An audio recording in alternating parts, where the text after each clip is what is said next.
Hello everyone, আসসালামু আলাইকুম। সবাই কেমন আছেন? আশা করছি ভালো আছেন। আলহামদুলিল্লাহ, আমিও ভালো আছি। আমি আজকে চিংড়ি মাছ দিয়ে কচুরলতি রান্না করব। তার জন্য কড়াইতে তেল দিয়ে দিলাম। এরপর তেল গরম হয়ে আসলে চিংড়ি মাছগুলো শুধু তেলে ভেজে নেব আগে।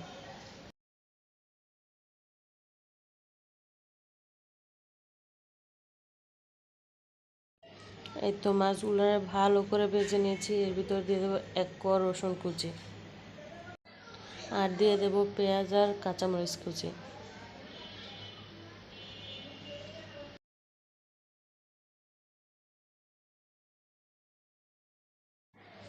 এরপর এগুলো তেলের সাথে ভালো করে ভেজে নেব।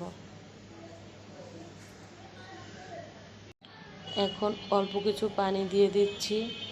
তারপর এর ভিতরে দেব হলুদ আর পরিমাণ মতো লবণ। এখন এগুলোকে ভালো করে কষিয়ে নেব। কষিয়ে নিয়ে এর ভিতরে দিয়ে দেব ধুয়ে রাখা কচুরলতিগুলো।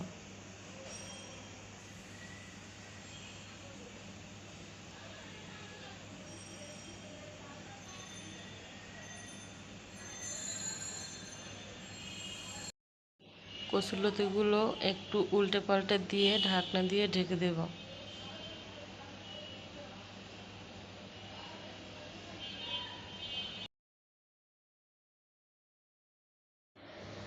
এখন আস্তে আস্তে ঢেকে দিয়ে এপিট ওপিট করে উল্টে উল্টে সুন্দরভাবে কচুরলতিটা আমি ভেজে নেব।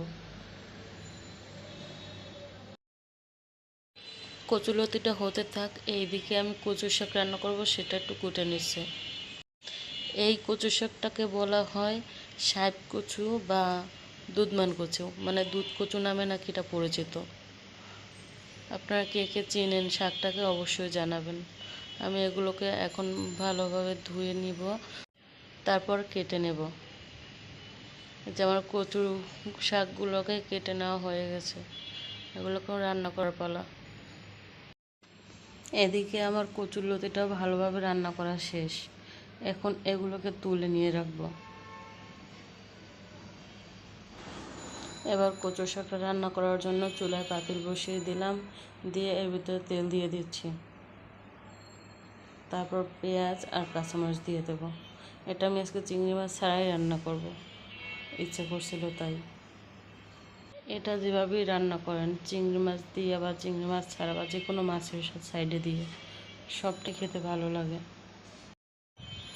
এরপর অল্প একটু পানি দিয়ে দিচ্ছি।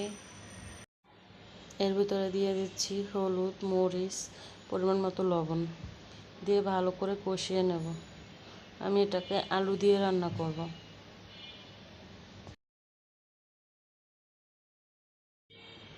কষানো হয়ে গেছে। এরপর আমি কেটে ধুয়ে রাখা আলুগুলো এর ভিতরে দিয়ে দেবো।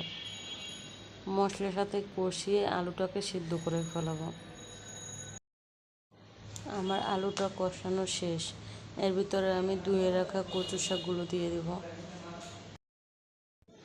এর ভিতরে আর কোনো পানি দেবো না, কারণ এর থেকে এমনিতেই পানি বের হবে আর এটা সিদ্ধ হয়ে যাবে।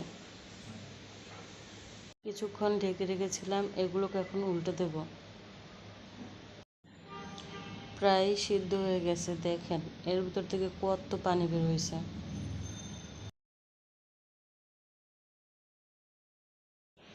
এবার এগুলোকে আমি নেড়ে চেড়ে একেবারে পানিটা শুকিয়ে রান্না করে ফেলবো।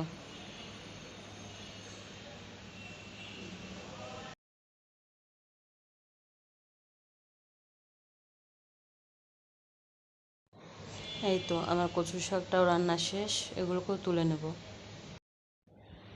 এই তো আমার কচু শাকের ফাইনাল লুক। দেখতে যেমন কালারটা হয়েছে, খেতেও এটা অনেক মজা হয়েছে।